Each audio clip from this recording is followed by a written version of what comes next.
dictating the wrap-up on the Butcher Benton package. I'm Lieutenant Dick Chasen. This hadn't been a routine case, and to find the answer, I've had to put a lot of little pieces together.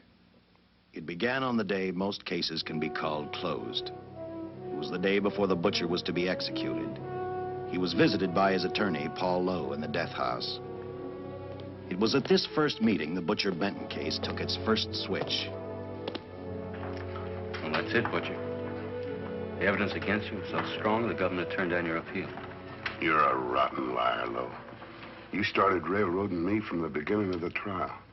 And now you're still trying to throw me curves. Look, I don't blame you for being edgy, but get this straight. I didn't double-cross you.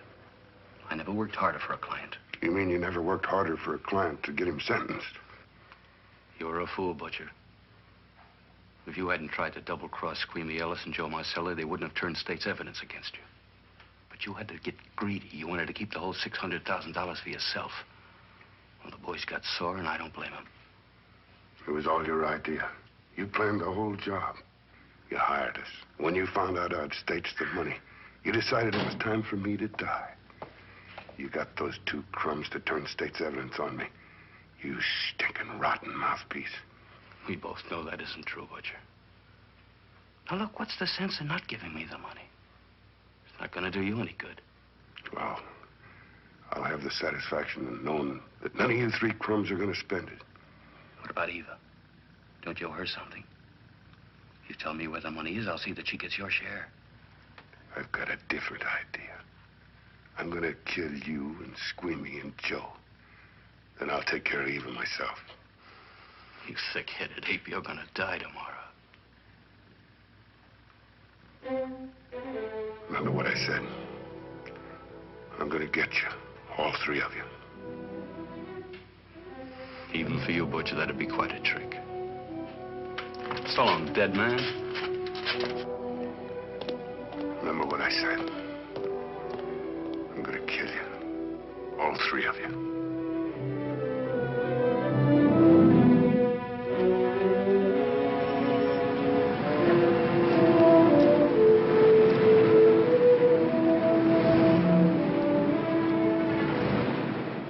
Back in Los Angeles, two men sat in a bar room listening to a newscaster tell his headline story. He played up big the butcher's threat to kill Paul Lowe, Squeamy Ellis, and Joe Marcelli for their having turned state's evidence against him. Squeamy Ellis didn't seem happy over the butcher's threat. Neither did Joe Marcelli. But they had figured, once a dead man, always a dead man. But this was one time everyone was in for a surprise, including the entire police department.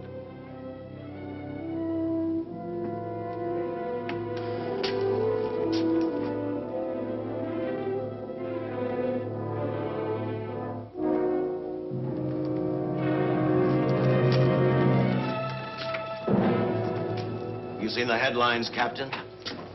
Teletype just came in from San Francisco. Butcher's execution is set for 5 o'clock this afternoon. And like the newspapers say, he still refuses to talk about that stolen money. Well, I still have hopes of coming up with something. That's what I dropped by for, Dick.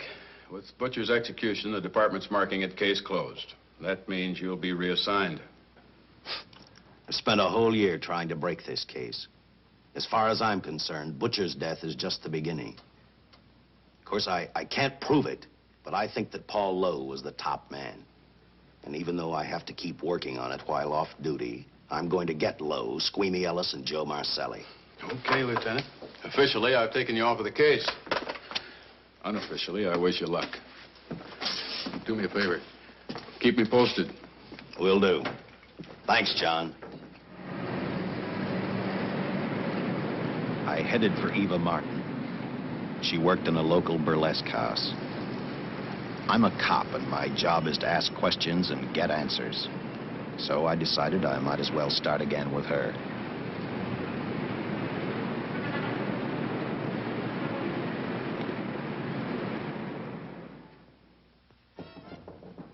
Come in. Oh. What do you want? I'd like to talk to you. Talk? You're a cop, aren't you? That's a good question. I can't even find a 3-ton armored car, let alone the $600,000, and I've been on the case a year. I've told you, and I've told you, and I've told you. I don't know anything about the money. I never did. Benton's gonna be dead in a little while. I thought it might make a difference. I never knew anything about the money. Call me dumb. I didn't even know Charles was in the rackets until the trial. Now, take it easy, kid. You're on, Eva.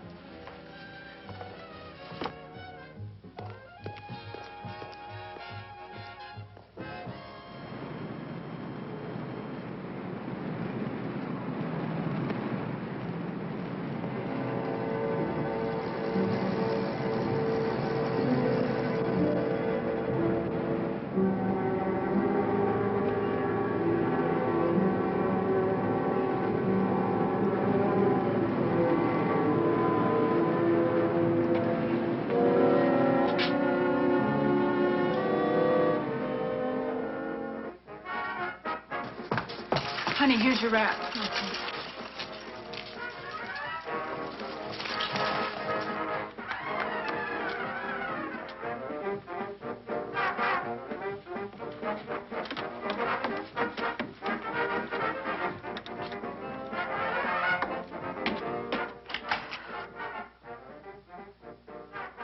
A few moments ago, Butcher Benton, without revealing the whereabouts of the $600,000 stolen in the armored car holdup, paid for his crimes against society in the gas chamber at San Quentin. Now for a look at the international scene. Today... Come on, baby. Don't waste tears on Benton. I feel so badly about Charles. If I'd known, maybe I could have done something. How about a drink? We could both use one. No, I just can't drink while she's working, Paul. Boy, see.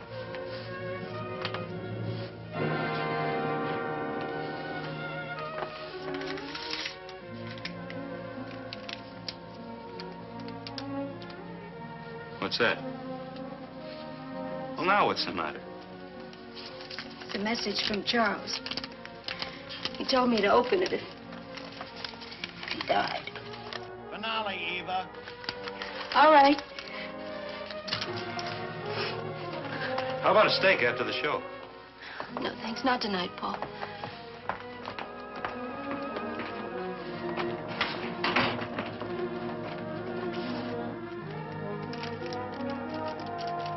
I didn't find out until much later, but Paul Lowe, in opening the letter the butcher had given Eva, found a map outlining a section of the city sewer system. And clearly identified was the spot where the butcher had hidden the stolen payroll. He replaced it with a $50 bill. I guess he figured $50 to gain $600,000 was not a bad day's work.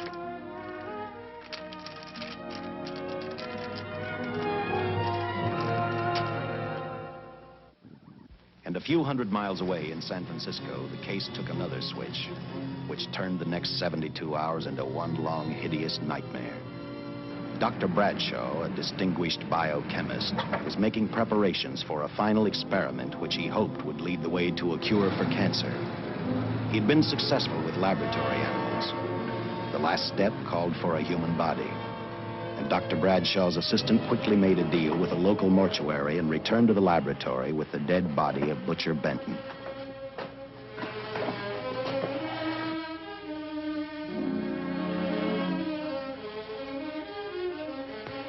You made good time. Well, I didn't waste any. Any trouble? No, I just handed the money over and moved the body into your station wagon. That was that. Good. Get a syringe.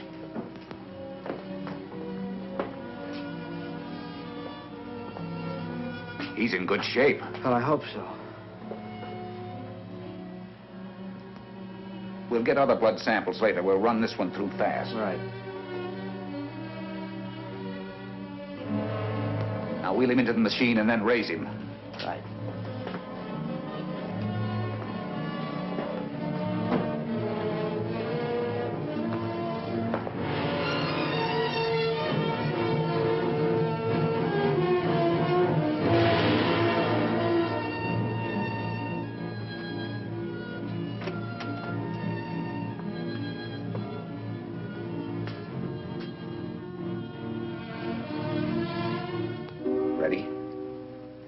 going to give him 287,000 volts? Yes, yes. I'll get the fluoroscope set. We'll check with that before we start dissecting. Turn off the lights.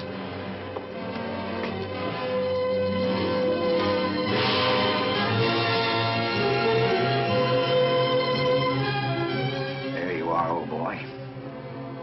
If you respond properly and my theory is sound, you'll be more famous dead than alive. Throw the switch.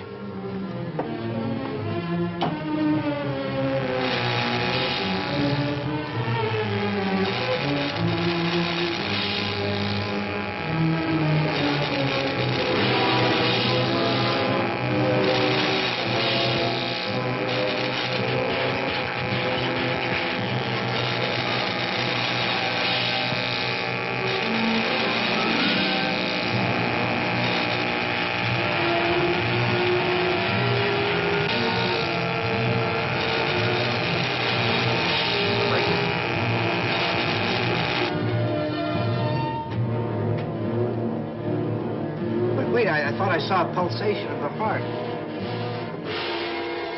You're right. Dr. Bradshaw is beginning to breathe.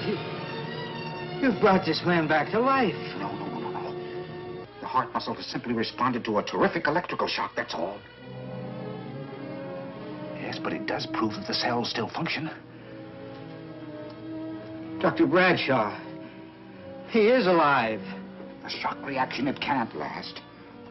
His cells are multiplying now, if your theory is right. We could keep that reaction going longer. But it's worth a try. Get the body out.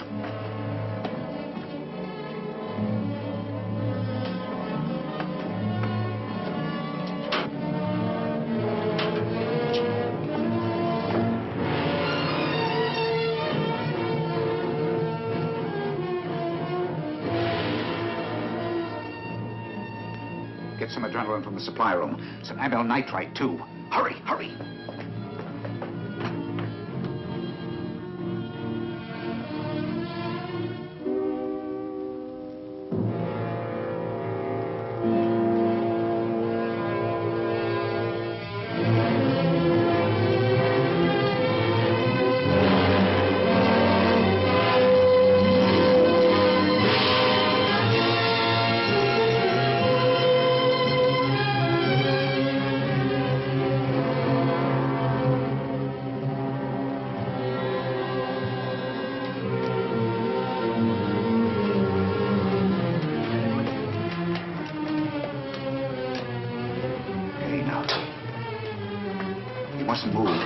Your heart can't stand the strain.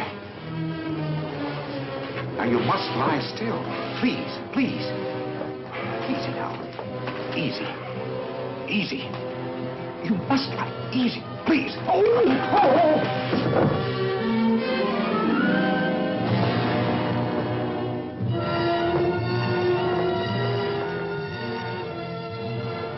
Dr. Bradshaw's experiment had given life back to the butcher.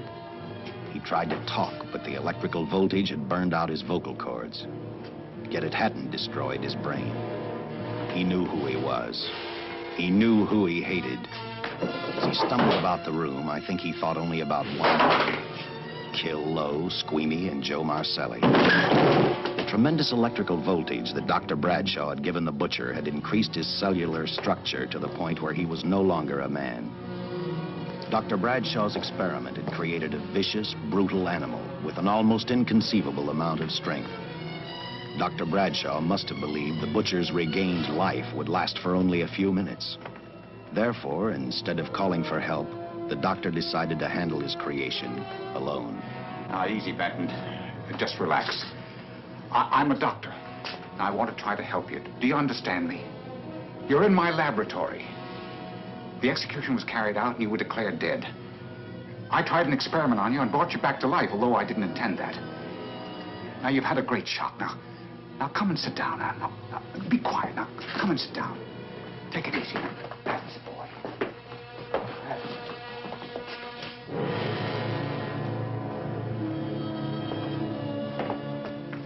Careful. His reactions are violent. How do you explain this? Each cell must have multiplied 100 times, perhaps thousands. His strength is unbelievable. No, it's too late for the amyl nitrite. I want to get some blood samples, make some tests on him, find out what's happened. Get me a syringe.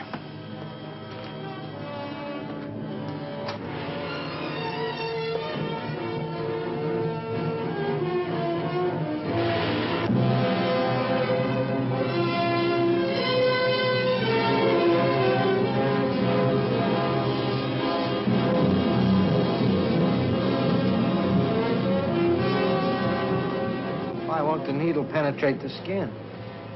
Tissue must be nearly a solid mass of cells. How are we going to get the blood sample? Surgically, perhaps.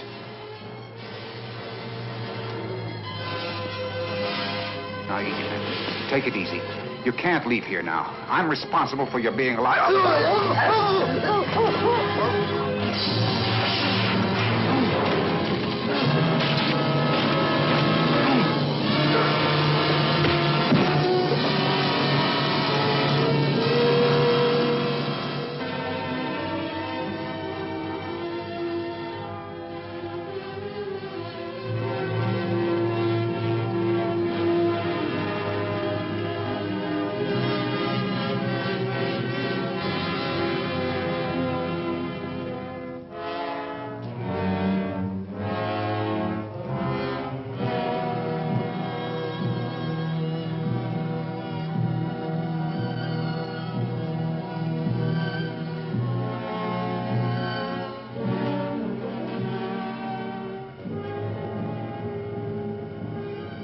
Towards the end of this case, Captain Lauder and I found out the doctor and his assistant had been murdered.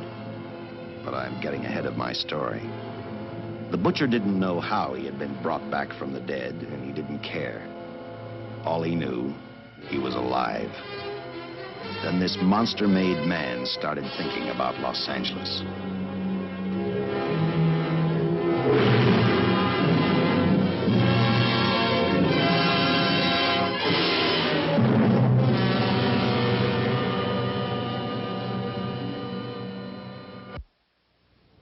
On that very night back in Los Angeles, I decided to stop playing detective for a little while. I went to the burlesque house to ask Eva to have dinner with me. After all, the butcher was dead, and if I got lucky, sooner or later, I figured Paul Lowe would lead me to the stolen payroll. In a way, that possibility made me even feel better. It's not fair to watch the show from backstage. Next time, I'll pay admission. I take it by that remark you like my routine. Yeah, you're pretty good. What I can't figure out, though, is why you stay in a place like this. It shouldn't be hard for someone like you to get a job in a class spot. If you weren't a detective, I'd be willing to bet with a line like that your next remark would be, how about dinner? Well, not exactly dinner, but a hamburger might be a good idea. If you're asking in an official capacity, I can't say no. I'm off duty. For the past 6 months, all I've ever called you is Lieutenant Chasen. Do you have a first name? Uh-huh. Dick. Give me 10 minutes for a quick change, because you just made yourself a date, Lieutenant. I mean, Dick.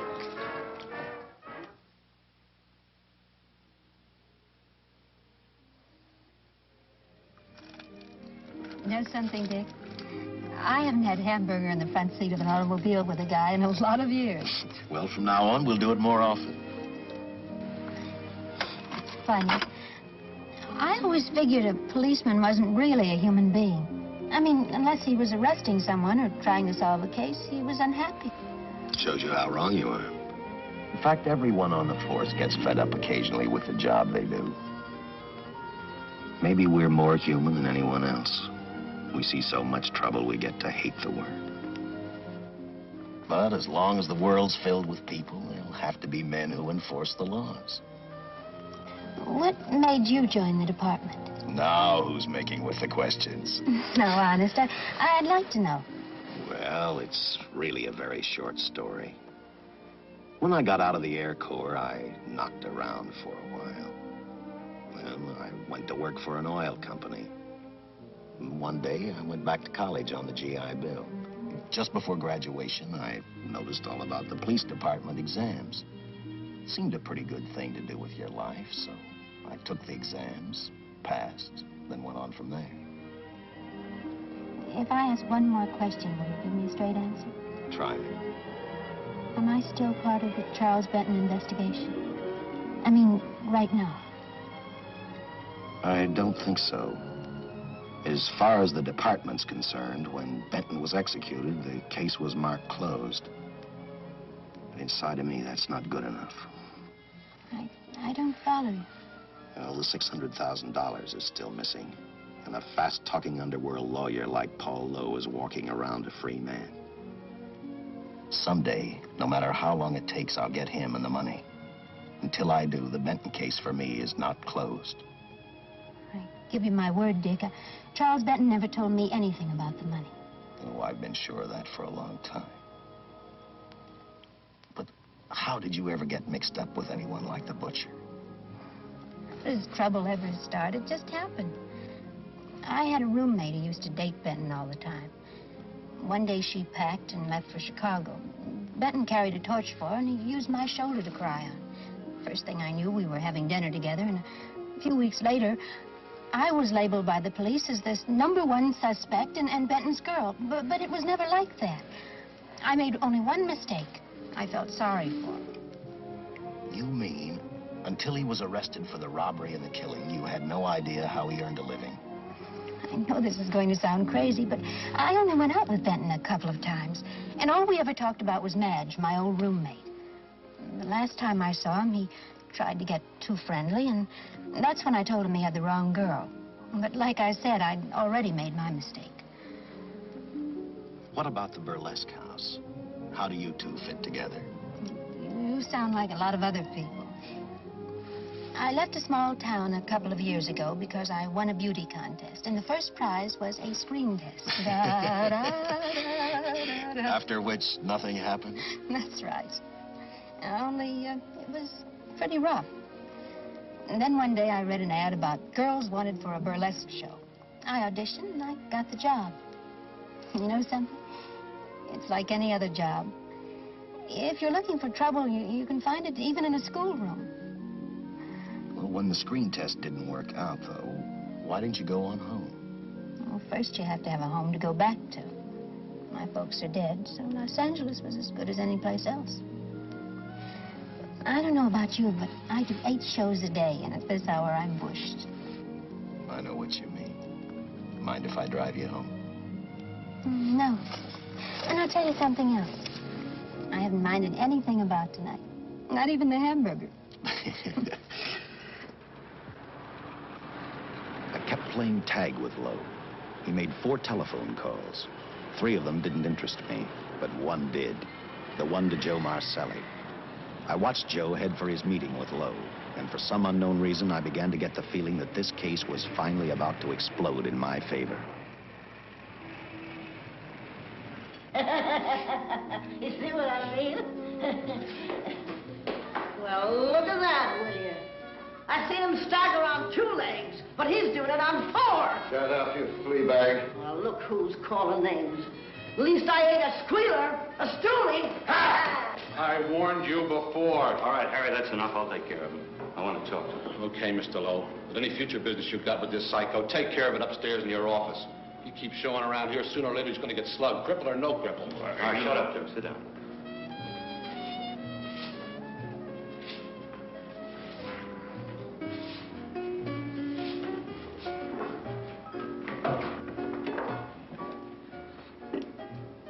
I need a shot. Bad.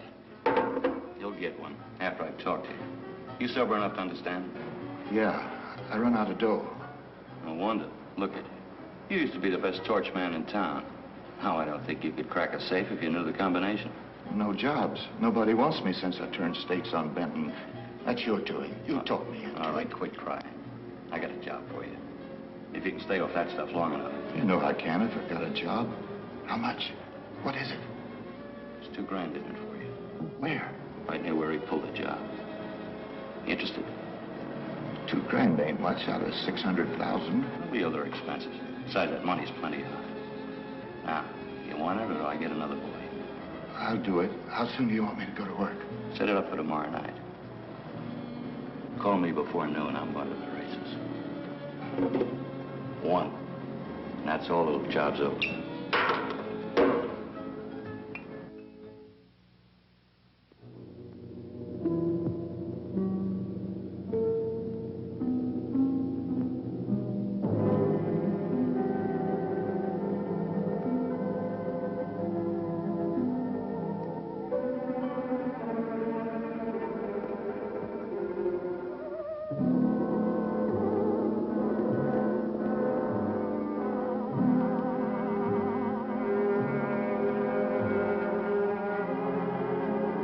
The butcher was walking slowly toward Los Angeles. He'd traveled through wooded hills to prevent being seen by anyone. Finally, he came to a quiet road. He stopped to get his bearings. And then he saw her. He saw something else. An automobile. For the butcher, that rang a bell. With a car, he knew by the next afternoon he'd be in Los Angeles in plenty of time to catch up with the 3 men who had double-crossed him.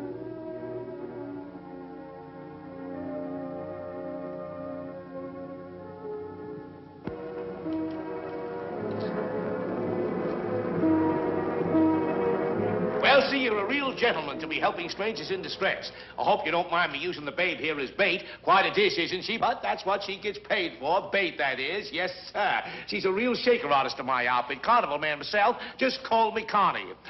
Yeah.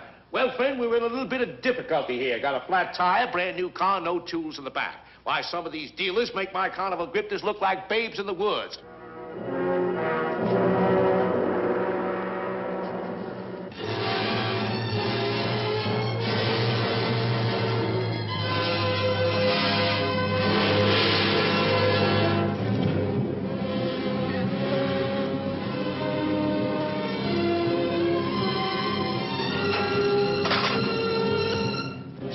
Holy.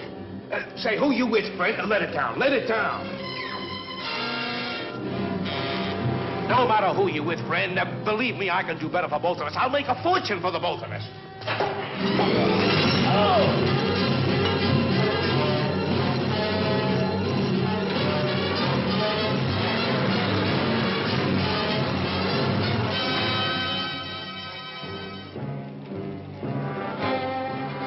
An hour later, the San Francisco Police Department sent out an APB. Squads were sent to various parts of the countryside.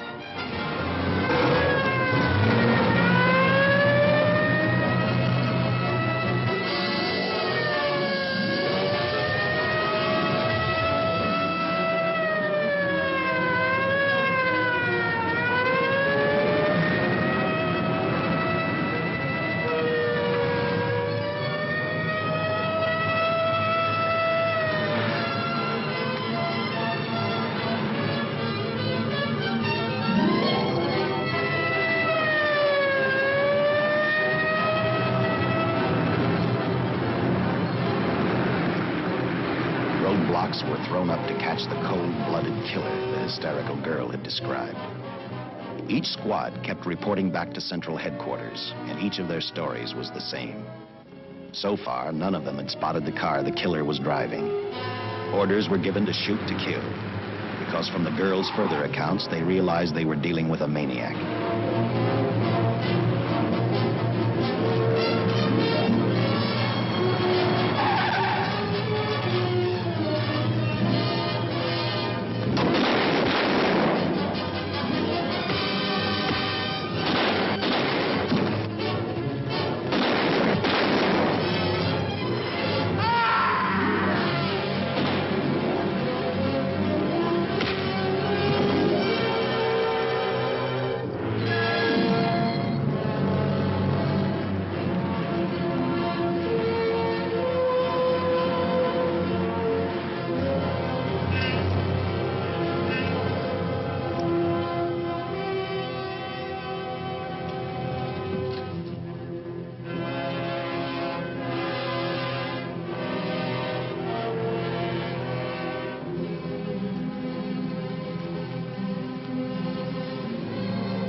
I trust that this information will answer all of your questions. If I can be of any further service, let me know.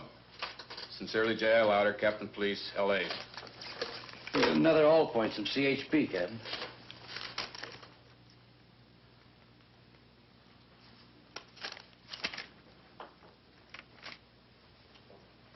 These reports sound like they come from a bunch of loonies. You sure do. There it is. Sergeant. Yeah. I want Lieutenant Chasen to look these over as soon as he comes in. All right, Captain. The next morning, I read the stories of the brutal murder of the 2 police officers. I also read the witness's statement about the bullets having no effect upon the killer. I felt sorry for the witness, and I thought about how easily a person's mind can become confused when suddenly they receive a brutal shock. I didn't believe a man existed who could not be stopped by a slug from a .45. Good morning, Captain. You and the rest of the force are going on 24-hour duty. Seen the headlines? You mean this guy that's running amok up north? Yeah, the latest report, he's killed 2 police officers.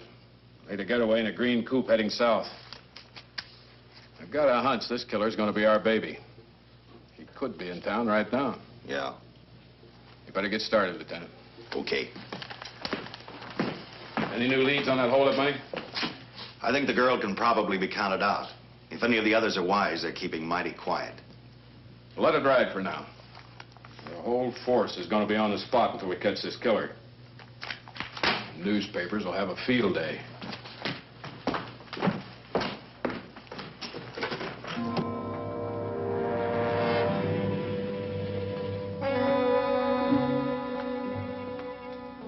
We were wrong about 2 things. The killer was already in our city, and we didn't know he was Butcher Benton. He headed straight for Eva Martin. He went to her dressing room to get back the map he had left in the envelope with her. He wanted first to check his money, then catch up with Lowe and the others.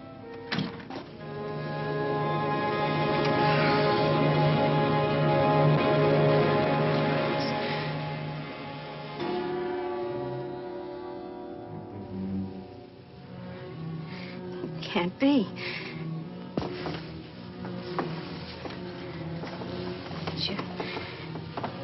You do look like him. Only different somehow.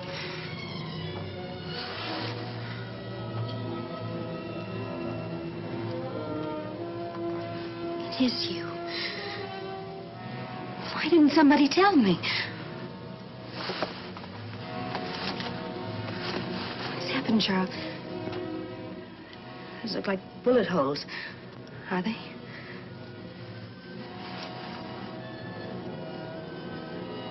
There isn't even a mark.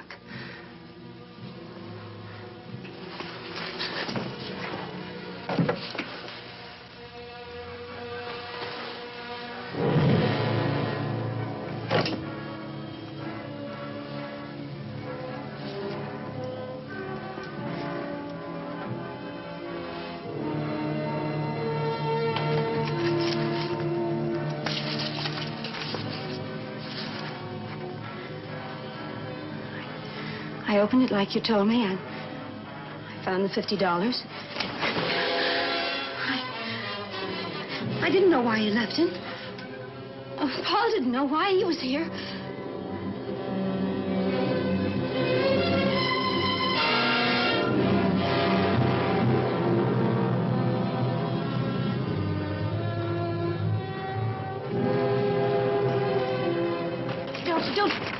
Don't get crazy. The name of Paul triggered his hate. He left her dressing room and started for Squeamy Ellis and Joe Marcelli's place. Because he knew, with them out of the way, Paul Lowe couldn't open the strong box where the money was hidden. He thought of Squeamy and Joe first. He was saving Paul Lowe for last.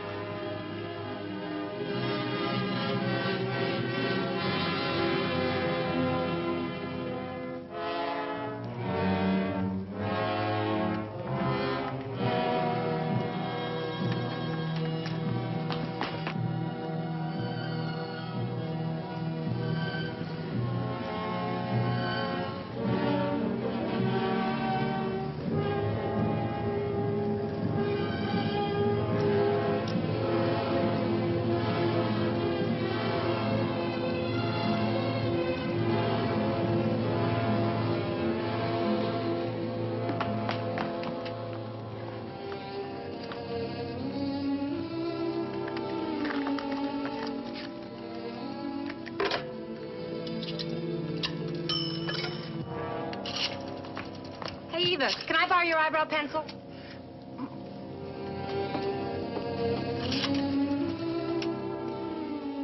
Operator, get me police headquarters. Lieutenant Chasen, please. When do you expect him? Well, tell him Charles Benton is alive, and even bullets can't stop him. I'm not crazy. Just say a friend of Charles. He'll know.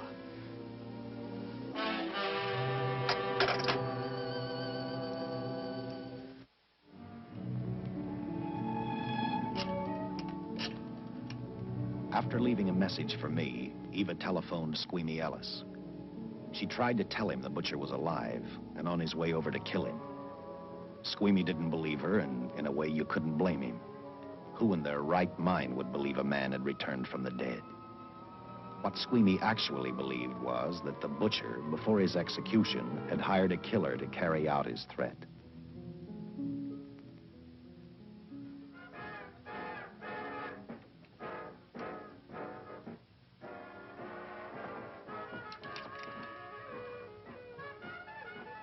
You sick? What? You don't look so good to me. 10 minutes, Eva. All right. Say, Eva, I could take over the matinee trick for you. What? It's easy. Look, Eva, I can do it. Scub-up-de-doo-doo-doo. Oh, on. Francine, I just thought of something. Yeah? Eva agreed to let Francine do the show. She hoped she'd be able to interrupt the butcher before he arrived at Squeamy's hotel. Or, failing that, at least be able to warn him to stay out of sight. You wanted me, Captain? Yeah, I just had a rundown on those fingerprints of the stolen car up north. We got nothing on the driver who was killed or the woman with him. Take a good look at these. There's something funny about these. Yeah. The boys in the lab can't figure it out either. Those are the killers. They were found on the steering wheel. Looked like they'd been stamped in with a steel die. They sure do. These are Butcher Benton's. What? Well, they look the same to me. How do the lab boys explain that? They don't. Their best guess is a twin brother. An identical twin could have the same pattern of whorls with only slight variations. Ever hear of the butcher having a twin brother? No. Even if he did, it wouldn't explain these freak prints. You didn't pick up your message, Lieutenant. Some wacky dame calls you. And she says Charles Benton is alive, and bullets won't stop him.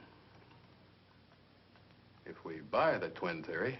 Who was she? Where'd she see him? Well, she wouldn't leave her name. Sounded kind of hysterical to me. Said she was a friend of the butcher's. Eva Martin. Get over to the Follies and see what that girl knows. Yeah. Some guys have all the luck. I never drew an assignment to the Follies.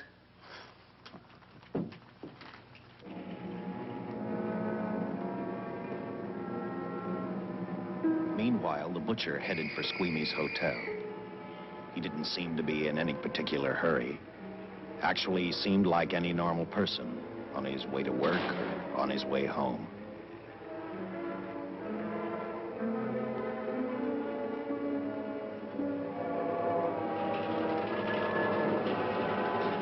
He rode up Angel's Flight, arrived at the top, scanned the hotel building, and then noticed the only exit from Squeamy's apartment, a fire escape.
butcher was figuring his next step. And as he looked at the dead cop, he thought about Paul Lowe, the next man on his list. Seen Joe Marcelli? Not since last night when I told him I didn't want him around here no more. Give me a shot.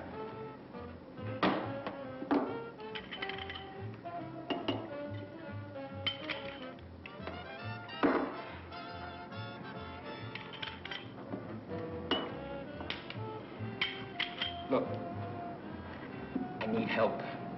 Just found out that Benton's hired a killer to get me. He's after Joe, too. Well, then drink up and get out. I don't want no trouble around my place. You're a real pal. Drink up and get out, I said.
Operator, get me the police. Police! Yes!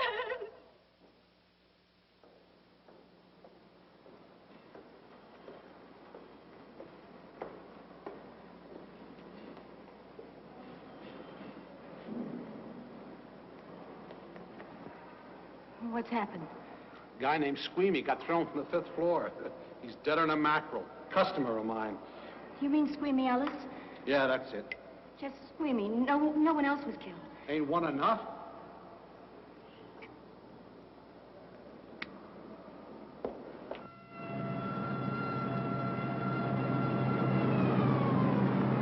I tell you, the bullets never even phased him. He must have been wearing a bulletproof vest.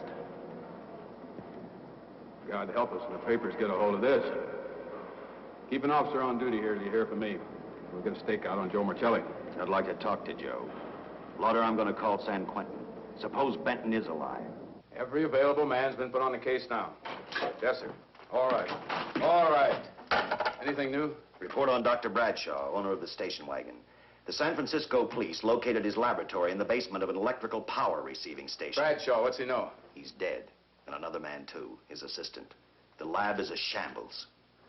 But now we're getting some action from San Francisco.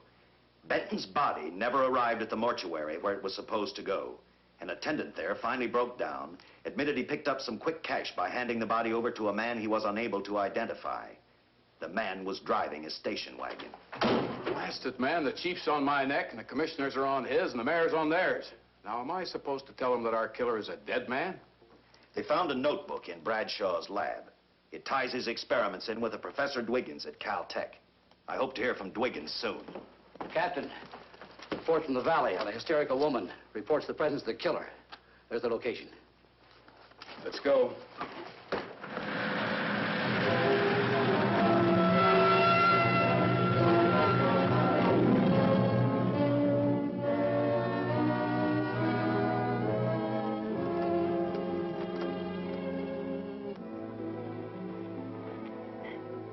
You and your boyfriend had a little fight, and he got out of the car to take a walk. You noticed as he walked down toward the sump area in the direction where you'd seen those lights a short while before. What happened then, miss? Please try to tell us. Well, I just sat there a few minutes, I guess. I was pretty mad. Then there was a loud crash, like heavy metal, sort of, from down here. I got out of the car to get a better look.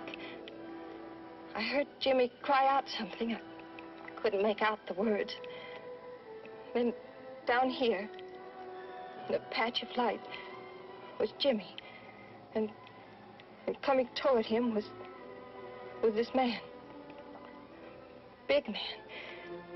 Lifted Jimmy up over his head like he didn't weigh a thing. Jimmy screamed. Just once, before he broke Jimmy's back. I heard it snap, not far away. Then I started running till I found this house. They let me use the phone. Thank you, miss. We'll see that you get home right now. O'Malley, see that the young lady gets home all right. Paul Lowe, while driving to his office, heard a radio commentator report the murder of Joe Marcelli. And what shocked him most was when the broadcast identified the killer as possibly being the butcher. Lowe headed straight for Eva Martin at the Burlesque Theater. Oh, you gave me a start, Mr. Lowe. What are you doing here? Where's Eva? Oh, I'm taking her place. I'm going to wear her costumes. What's it to you? I asked you, where's Eva? Hey, don't get physical. Well, watch your tone of voice, Buster. I told you. Little Eva isn't here. I could see that for myself. Where is she? She's at police headquarters. That's where she is. Yes, sir. No, sir. Captain Lauder's still with the mayor. The killer dropped out of sight. He was last seen in the Hollywood area. Yes, sir. We know he's dangerous. Every angle's being covered. Yes, sir. I'll tell him.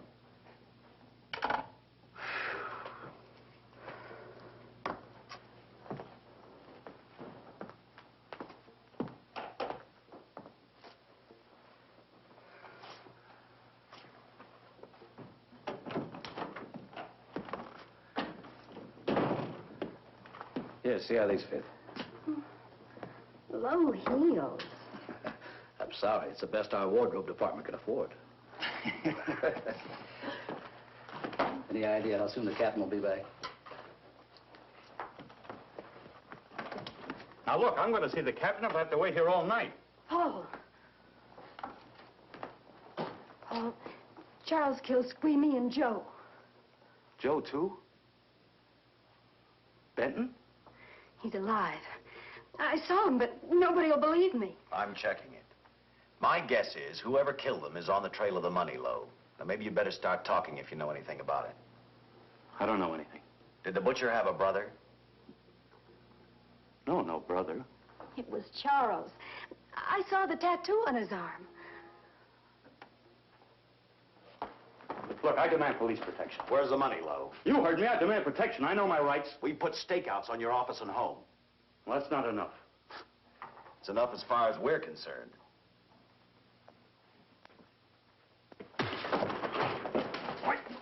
Now you gonna book me, Sergeant?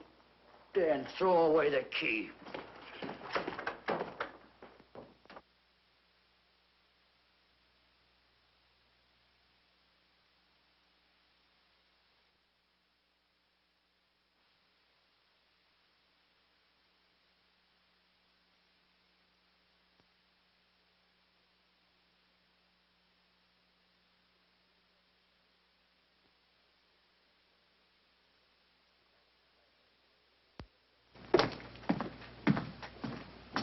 Thank you. Come up with anything yet, Dick? Oh, we've checked every hotel, motel, and rooming house in town. We've run a cross-check on every hangout Butcher ever used. Net results, blank. This is incredible. We not only discover a dead man turned killer, but it's beginning to look like he plays ghost, too.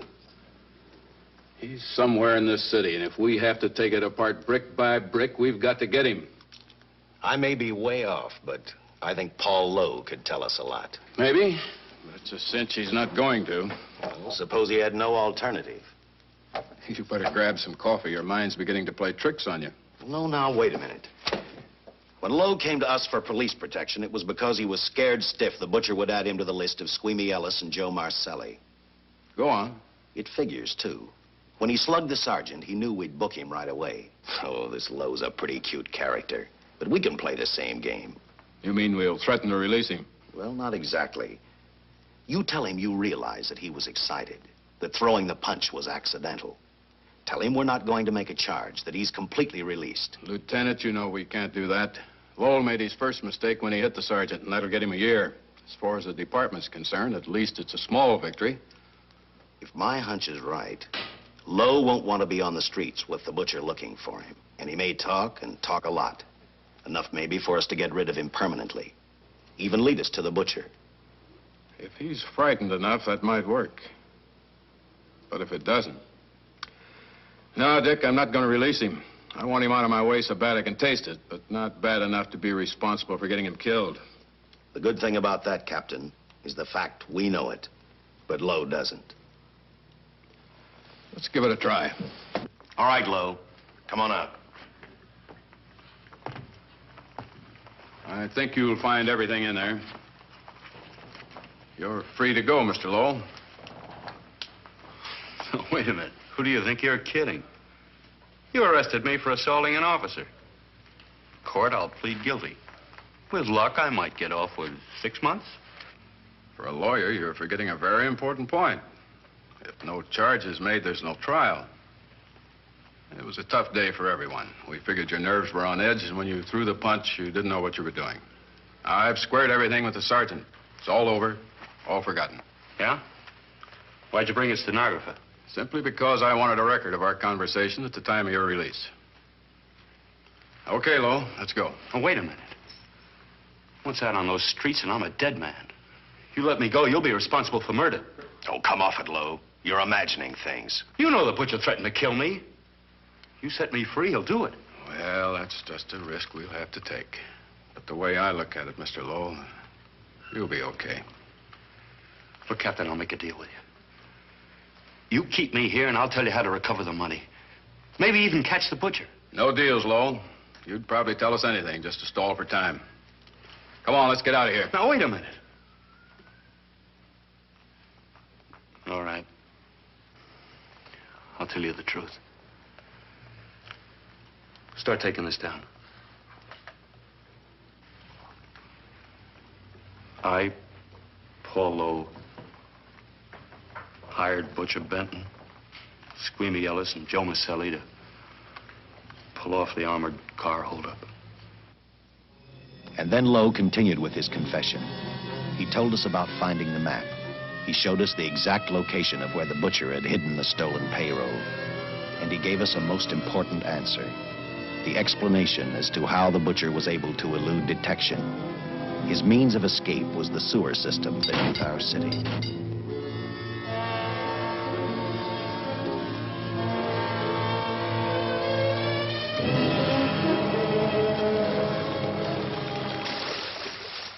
The The department went to work fast. Every police squad in the city was detailed to cover a specific area. Every entrance and exit to the Los Angeles city sewer system of 700 miles was covered. Captain Lauder and I, along with several other squads, headed for the entrance where, according to the map, Butcher had hidden the money.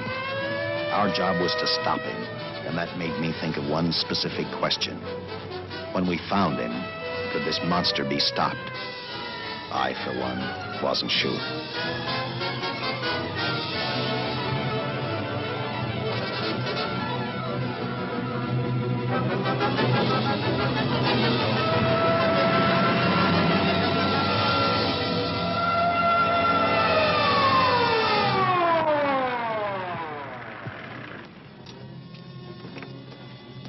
Everything all set, Lieutenant?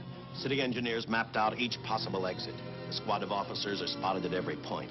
If the Butcher can be caught, now's the time. Well, after I talked to Caltech, I called on the fire department for a little help. The professors thought a flamethrower might stop him. Flamethrower? I suppose their boys have had a chance to join our squads by now. I see we have one with us here. Have you thought about what'll happen if this doesn't work? No. I've been praying too hard that it will work.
This is where we split up. I'll go straight ahead.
If this map's right, we're off our course. We'll have to backtrack.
And the tremendous shock of electricity that brought the butcher back to life destroyed him. The $600,000 stolen in the armored truck robbery has been recovered. Case closed. Well, here are the scientist's comments for your records. I had to fill in a few spots with my own guesses, but I guess that's about the size of it. Did you get any sleep? Oh, some. Not much. How's the girl today? Well, I called the hospital about an hour ago. She'd gone. Gone? Where? Well, she told him she was a working girl and that she'd been away from the job too long already. Quite a girl. Yeah. Say, how about that time off I've got coming? 48 hours, beginning right now. Get some rest, Dick.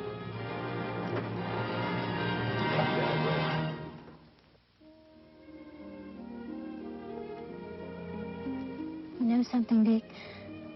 The past 72 hours seem like a bad dream. That rest in the hospital today really gave me a new lease on life. Now that it's over, I can't believe it actually happened. The important thing is to remember it is all over. I suppose you'll be assigned to another case. I'll have to give up hamburgers in the front seat of the car for steaks in a restaurant. No. I've thought about that. In fact, I decided to do something about it. I started by talking the captain into a short holiday. And just about an hour ago, I got you fired. What? What did you do that for? I figured that being my wife would take up all of your time. Even if I wanted to say no, I couldn't. You're not supposed to say no to a detective. I figured that, too.